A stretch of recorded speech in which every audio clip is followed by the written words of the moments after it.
today we are going to be ranking the top 24 quarterbacks in fantasy football and best ball. If you look at the data from last year, quarterback can be a very important position when you're talking about advance rates. So we're going to look at a lot of data today and how you should be approaching this quarterback position. We found a strategy that we think is going to work very well, and we're going to show you how the data supports that strategy. First, do us a huge favor. We're trying to get to 1K by August. So make sure you like this video and make sure you're subscribed as well. We've got fantasy content coming out constantly. We're going to bring you through the NFL season, try to help you win your fantasy leagues. That's our number one goal. So make sure you're subscribed. We really, really appreciate it.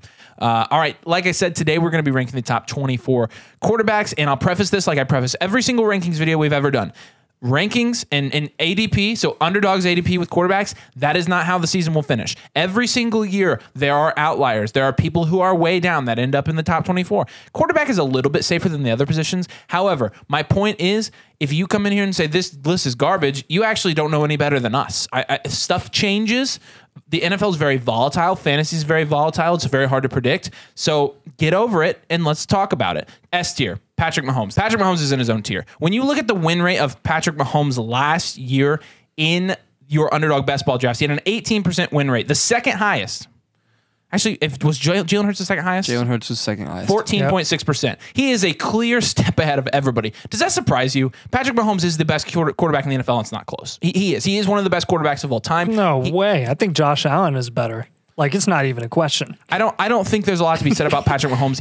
Even if you're in your first best ball drafts, you know who Patrick Mahomes is. You know how good he is. It translates 1-to-1 to your best ball drafts from a production standpoint, from a league win rate. So we like Patrick Mahomes, and he is that good. We're going to put him in his own tier at the top. And it's going to also directly affect your strategy if you're getting Patrick Mahomes or not. But that's another video. So Patrick Mahomes is in the S tier.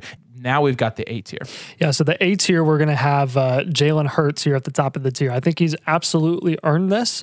I think with him, obviously really taking the NFL world by storm last season, proved a lot of doubters, including us, wrong. And he's absolutely deserving to be here in tier A, right behind Patrick Mahomes. I mean, he was close. I think if he had finished out the season without getting injured, he would have given Mahomes a run for his money for QB1 overall on a points per game basis as well. So I think with him, he is in an amazing situation. He has some of the best receiving threats in the NFL in A.J. Brown and Devonta Smith. And then with his rushing upside on top of that, he's just a great asset that you want to have in fantasy everywhere. And he's still at a very, very affordable price, according to Underdog. So I'm taking him often. I think we all are taking him often. We're very comfortable with him. He's got great upside, some of the highest upside that you're going to see. Josh Allen's going to be right behind him. The reason we have Hurts over Allen, honestly, you could say it's 50-50, but Jalen Hurts was better than Josh Allen last year. And Josh Allen actually took a step back from a passing perspective. You can blame it on the injuries that he struggled with throughout the season, which I would agree with. I think a lot of it was attributed to injury, but also I'm starting to like the situation in Philly a lot more than the situation in Buffalo. Obviously, there's been some whispers with Stephon Diggs being Stephon Diggs, and we don't really know what's going on there. Could that affect the team chemistry and the offense as a whole this season? It could. So that's enough for us to knock Josh Allen down literally just one spot. He's in the same tier. It really doesn't matter. His rushing and passing upside is pretty much the same. Then we're going to have Justin Herbert, and we're calling our shot here. This is really Avery's shot. I will explain it if you want me to. You can explain it if you want to. Yeah. We have obviously seen Justin Herbert perform at a very high level in fantasy leagues, in PPR leagues before, and that was 2 years ago. Everybody expected, a lot of people were expecting that from him last year. We were projecting him very high last year as well, and obviously, he came out, didn't perform like we thought he would from a points per game standpoint. However, he dealt with a lot of things. Number one, I do think Joe Lombardi was awful there. I think he was terrible, and I think he was terrible for Justin Herbert. And no offense to him, but offense is supposed to be meant towards him in this particular case.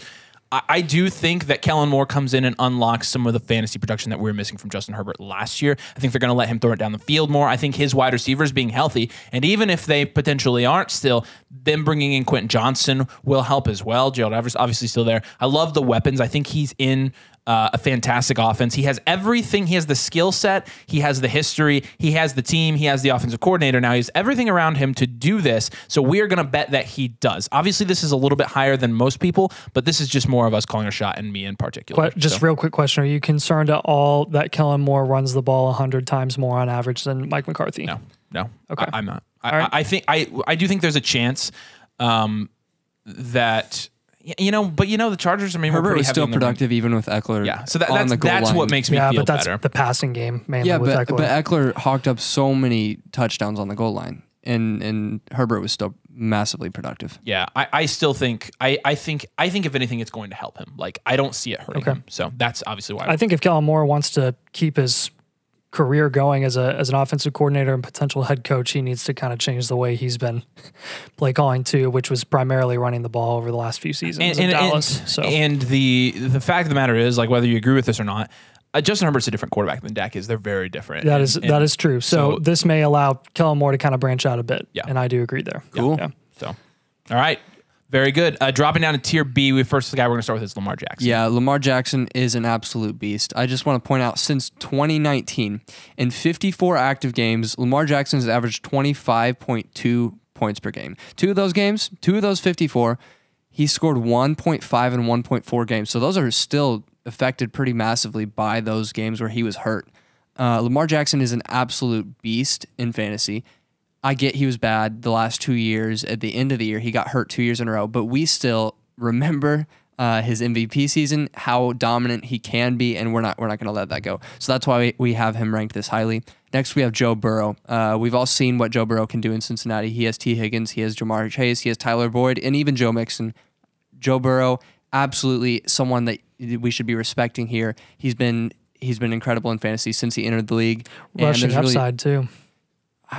He has a bit of rushing upside that we didn't quite respect either. Talking about Joe Burrow. Joe Burrow? Yes. Yeah, well, so the problem was before last year, he actually didn't really showcase any of the even 300 yards that really supports these high-end QB1s. And then he just did. I mean, so that was our only concern with Joe Burrow. And honestly, especially in 6-point passing touchdown leagues, like, holy smokes. I want you to pull up how many rushing touchdowns Joe Burrow did have. 5 rushing touchdowns. Okay, 5 rushing. How many rushing yards? 250 yards. That's was perfect. Twice of what he's done. That's what Dak used Absolutely. to have, and people said Dak had rushing upside. Exactly. So, yep. and last in this tier, we have Trevor Lawrence. Obviously, we all saw it towards the end of the year last year. Trevor Lawrence really came out of his shell, obviously not being under Urban Meyer anymore. After week 9, he averaged 23 points per game in PPR leagues.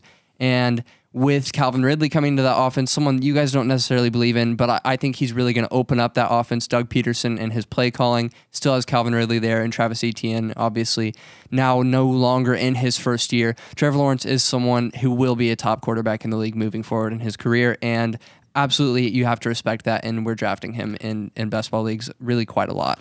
Yeah, moving down to the next tier here, we're going to start with Justin Fields. This is a guy that I think some people would argue should be higher on this list. We 100% understand the rushing upside of Justin Fields. However, when you look at what Justin Fields did last year from a rushing perspective and from a passing perspective, you consider both of those things, he still only had 20 points a game. And I say only because for somebody with 1,143 rushing yards, you would really expect that number to be higher. 25 plus.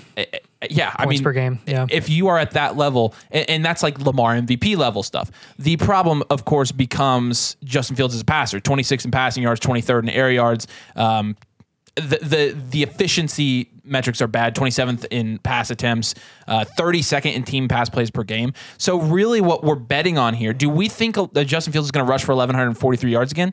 No, we don't. No. So given that, even if Justin Fields were to take a small step up in efficiency and production and volume in the passing game, which a lot of you guys are acting like is a sure thing, we would argue that it's actually not a sure thing. I'm not looking at the Bears' weapons from this year's and last year. I know this is controversial, so you can tell me. We get so many freaking comments on the Bears' weapon. I'm not sure bringing in DJ Moore is going to fix every single ailment that the Bears' offense had last year. DJ Moore is not AJ Brown. DJ Moore's or Stephon Diggs. No, he's not. This is not that situation. And DJ Moore's a great wide receiver. But again, I do think, number one, with the offensive line, and I know they've done some work in the draft, but with the offensive line and the weapons there, we're just not expecting him to take a step up. So we're going to project him in the 19 to 20 points per game rate again, and that's going to put him pretty close to where he was last year. We're going to bump him down a little bit, but it's not really bumping him down. We're just elevating some guys above him this year, some guys that we think will produce a lot. So that's kind of our thoughts on Justin Fields. Obviously, a pretty solid pick in your underdog drafts, but the next guy on this list is going to be Tua. Tua, obviously everybody's worried about his head and him being scramble brains, and I get that. When you look at Tua from a points per game standpoint, last year he had 18.4 points per game. Had he played a full season, he would have been a quarterback one. And look, I'm personally not too worried about his injuries. It's not preventing me from drafting him, especially at his price. So when you're looking at Tua, he has probably the best weapons, definitely the best weapons out of this group, not even close if you look at this tier. He's got Tyreek Hill, he's got Jalen Waddle. I don't know if Dalvin Cook wound up there, but that would be fantastic if he didn't. If not, still the combination of Wilson, Mostert, and A-Chain, notice I put A-Chain last, that is still a very solid running back core to support Tua in his quest to be a QB1 in fantasy. Do you want Tua has Tua? incredible weapons. Do you want Tua Tagovailoa in best ball, or do you want Cortland Sutton? Yeah, it's Like, come on. yeah. So Tua is a guy that, from a strategy, we're trying not to talk too much strategy because we're going to do another video on this, but from a strategy perspective, he's a good pick at his price in Dynasty. Really good pick. So hoping he can stay healthy a full season. The next guy is going to be Daniel Jones. Daniel Jones actually did get a slight weapons upgrade, but I put him in the same category as I put Justin Fields in the fact that they kind of went out and made these moves. But in my opinion, adding Jalen Hyatt, adding Darren Waller, right? Paris Campbell. Paris Campbell, not going to bolster this offense. And it's not going to take Daniel Jones from somebody who really, from a volume perspective, wasn't passing the ball a whole lot last year and continue to do that. The reason Daniel Jones was pretty consistently performing at a high rate and finished as a QB1 last year is because he had pretty consistent rushing upside. And we don't expect that to go away. I think there's the slight possibility that he could run the ball a little bit less, and that's kind of why we moved him down this list a little bit more. But honestly, Daniel Jones looks like a pretty safe player with his rushing upside, and Anthony Richardson's going to be next in this list. Anthony Richardson, a guy that more people would have higher as well. With Anthony Richardson, though, I think this is very generous for a rookie quarterback. When you look at his athleticism, historic athleticism, he's going to be coming into the league. He's most likely, from guys that live in Indianapolis, he's going to be starting on week one. We would bet. And with that, I do think his rushing upside is going to bring a lot to the table this year from a production standpoint. We will see from a passing standpoint, but it would be disingenuous not to put him at least in the bottom of our fourth tier. So this is not that crazy. At least in the bottom of our fourth tier, given the athleticism that he has, given this situation he's going to be stepping into, given the fact that he probably has the second best weapons in this group with Michael Pittman, Josh Downs, Jonathan Taylor, and then that tight end room that has a bunch of guys that are mid but talented enough. So that's going to round out this tier. You got the tier. We're going to start with Deshaun Watson. Yeah, so Deshaun Watson definitely getting a knock from us here, and I think there's definitely an argument to be made that he could even be a tier above this. The biggest knock is going to be his rushing upside, which I know he's shown before. I know it's absolutely possible that he could be the Deshaun Watson of old, but again, if he starts out slow and he starts showcasing things in his game that weren't really common in his earlier years, I wouldn't exactly be shocked or surprised, because it's been a long time since he's played. A whole different situation, and they have Nick Chubb. Like the Texans never had Nick Chubb when Deshaun Watson was doing all the heavy lifting, or Amari Cooper. I think they're gonna want to give Yes. I think they're going to want to give Nick Chubb the ball often, and I think they're going to want Deshaun to pass it primarily to a lot of the weapons that they've heavily invested in the passing game. So for that reason, I think his ceiling could be a little bit limited this year. That doesn't mean that... What are you humming? I'm sensing some inconsistency from your Browns offense views, because you also don't like Nick Chubb. Right, yeah, because I think Deshaun Watson is that good of a passer. And I do think what I'm saying is when Deshaun's rushing upside is more limited now, is what I'm saying. All right. I won't get into it. I was just So right behind Deshaun Watson is going to be Geno Smith. And I think Geno Smith is just in one of the best offensive situations possible right now. Obviously, them bringing in Jackson Smith and Jigba. Then you still have Tyler Lockett and DK Metcalf and a receiving back in Zach Charbonnet and Kenneth Walker to help you out in the run game as well. Geno Smith, obviously playing like a top 10 quarterback last year, all season, very consistent, and ended as a QB1. Kudos to him. I don't think it was a fluke either. No, I don't think it was a fluke at all. It's a product of the system, but he's in the same system. Yep. So yeah, exactly. So very good for him. And then Russell Wilson is the guy that we're going to be calling our shot on. He was absolutely abysmal last year. Everything about him was terrible. Everything about that coaching staff was terrible. Everything about that team was horrible. With Russell Wilson, now Sean Payton being the head coach there is really going to help their offensive system. Russell Wilson, while he doesn't have the rushing upside that he used to, I think this is kind of the common denominator in this tier, is that these guys are going to have limited rushing upside, which is why they're a tier below the guys above, who just have, in our opinion, a higher ceiling. So Russell's going to close that tier out, and then we'll get down to the F tier, where Simon's going to start us off with Kirk Cousins. Yeah, this is the tier where the rushing upsides kind of disappeared. We have Kirk Cousins here. He's white. He cannot run. Kirk Cousins could outrun Justin Fields. Like if he actually Absolutely. tried. He's a candidate for a 2,000-yard season. Kirk Cousins obviously has been a good quarterback over the last 5-6 years in fantasy. And really the reason we have him this high still is because Justin Jefferson, he has added Jordan Addison, TJ Hawkinson, and we're not a huge fan of Alexander Mattison, but he's flashed in the past. That's really all that we need to say. Kirk Cousins has good weapons. He's a good quarterback. He's an NFL starter. What more can you say? Dak Prescott is right below him, and the reason we have him below Kirk is really he's in a new offense. Mike McCarthy is now calling the plays, and outside of CeeDee Lamb, who do they have there? It's not very, it's Luke not the pretty. Yeah, Peyton Hendershot. Oh yeah, baby, he's a Hoosier. Jake Ferguson. Yeah. So it's a whole bunch of there you people. go. It's not a great weapons room for Dak. But the next guy behind him, Jared Goff, has an explosive offense. The Lions were a top 5 offense in yards and in touchdowns last year. Even having no rushing upside last year, Jared Goff was held up by his weapons. He has Jahmyr Gibbs, he has Jameson Williams, he has Amon-Ra St. Brown, and now they've added Sam Laporta as well. So Jared Goff is, again, going to be a candidate to be a sleeper quarterback 1 pick. Behind him, we have Aaron Rodgers. We've all seen it. Aaron Rodgers was a back-to-back MVP just 1 season removed. He now has Garrett Wilson. Allen Lazard has followed him, Breece Hall, and maybe even Dalvin Cook signing with the Jets. Who knows? And he's absolutely someone that you shouldn't be sleeping on. I think he's going way too low in underdog drafts right now, but he is older, and that's why we're being more conservative with this pick. And the last one in this tier is someone who could have rushing upside. As we saw in the game against Georgia in the national championship last year, CJ Stroud pulled some rushes out of his belt. Oh, yeah. He really has those tools when he needs. He's mobile when he them. wants to be.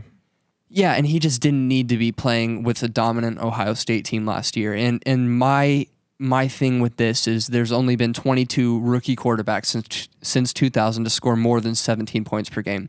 I think this is saying CJ Stroud is going to add to that list. And I'm not sure that'll happen, but Avery and Nathan especially are very high on CJ Stroud, and I'm not low enough. Yeah, it's an average of 1 per year. Like you just get to pick which one you think it is. Actually. Like, I think Anthony that's pretty good odds, don't you think? AR. Yeah, that's very good odds. AR. Yeah, But CJ Stroud is a good quarterback, and your argument is that he will translate well to the NFL, and he's a very good quarterback, and let's see what he can do. We're excited. And keep in mind with that rushing upside too that we mentioned, like this is not a guy who is Anthony Richardson where they're going to have drawn up plays for him to run the ball, but rookie quarterbacks have a tendency to obviously take a while to develop, and they don't make reads as easily as some of the most experienced veterans.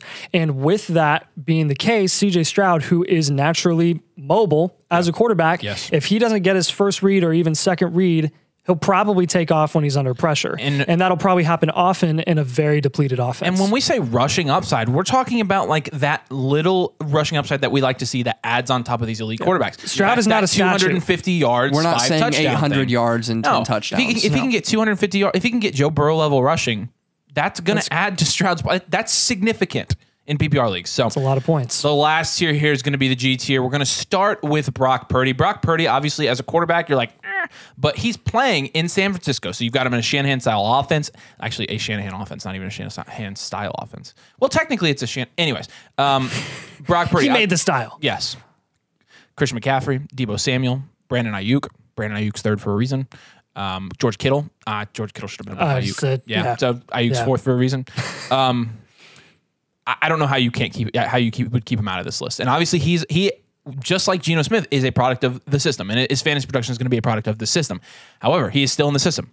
Brock Purdy looking like he's going to be the starter there. You could make the argument that we should have Trey Lance on this list instead, but I don't think many people are making that argument anymore. No. I think Brock Purdy's the starter there, and I think that he's going to produce as we have him on this list because of the offense he's in. Derek Carr is next. Derek Carr. One thing to say on Purdy. After week 13, when Purdy became the starter, he averaged 19.8 points per game. Is that good? So nice. Pretty good. This is very good. What did you say it was? 19.8. 19.8. Oh, you said nice, so I thought it was like 16.9. No, Anyways, no. Next guy's going to be Derek Carr. We're not totally sold on Derek Carr this year. I'm probably a little bit more sold, but he's in the QB2 range here. This is exactly where he's finished his entire career. Put up his game log. You see that? That's a lot of yellow. That's what we call him, a yellow quarterback here at Fantasy Domain. And where's it at? Where's it going to be? There? All right. We call him a yellow quarterback. And historically, when you look at the historical rates of quarterbacks that Nathan likes, it's always the yellow quarterbacks. So even Nathan is saying this year he's out on Derek Carr. If Nathan is saying it, and Nathan is just the mid quarterback, like It's connoisseur, saying something. that says something. Yeah. Jordan Love is going to be next. Jordan Love, a guy that I said in a previous video that it's essentially Jordan Love's rookie year, and I had people in the comments like, it's not his rookie year. He's had 3 years He's to had be on 3 Jordan years. Love on the bench. He had like 160 passing yards last year. Like, it's absolutely his In first, one game. It's his And a first, half. It's his first year as a starter. So if you want me to say it like that, then that's fine. But that terms first year as a starter and rookie are fairly synonymous in the effects that it has on a first year quarterback. Like, it's going to have the same effect. He's going to be getting used to the game. He's going to be getting used to being the guy, which is a lot of mental stuff too. He's surrounded by some fairly good weapons with Christian Watson, Jaden Reed, Aaron Jones, and AJ Dillon. So Luke Musgrave. And Luke Musgrave. It's not a bad weapon either. So that will give him the chance to produce. Obviously, we're gonna temper our expectations with him not having a ton of rushing upside or anything. Bryce Young, kind of the same thing. Bryce Young probably looking like the safest guy to be the best long-term quarterback out of this class. However, when you look at namely his size, like I don't know if you guys know this, he's not huge. Poquito. So it will probably We're talking about his height. Thanks for specifying. Thanks, Simon. Actually, It'll probably his ears are small. Yeah, it'll probably take him. That's not. I know. It's a joke. It'll probably take him a little. We are betting it will take Bryce Young a little bit longer to translate from a production standpoint to the NFL. We're going to slot him in anywhere from the 15 to 16 points per game production-wise this year. And then Kenny Pickett's going to be last. I mean, Kenny Pickett, we forget, and people are going to be like, y'all sleeping on Kenny Pickett. Are we? Because Kenny Pickett averaged 12 points a game last year. So maybe Kenny Pickett's sleeping, but we're not.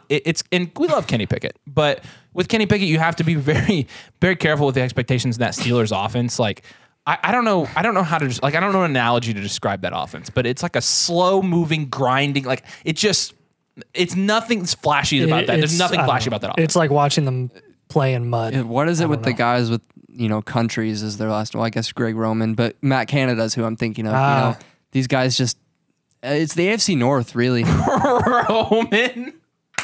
It's not a country. I know. That's why I said Greg Roman's not. I know. I wondered how long it would take him. Matt Canada. Yeah, but then you said, what is it with guys? Who's the other one? Matt Canadian. Well, I know. That's what I acknowledged. That's awesome. That was awesome. Rome used to be a country. And now he's not an OC anymore. It's Todd Monken. Okay. Joe Persian. Todd Monken. All right. Those are our top 24s. Sorry, we get goofy sometimes. This is our YouTube channel. We're allowed to be goofy. Make sure you subscribe. It's ours. And make sure you like the video. Peace.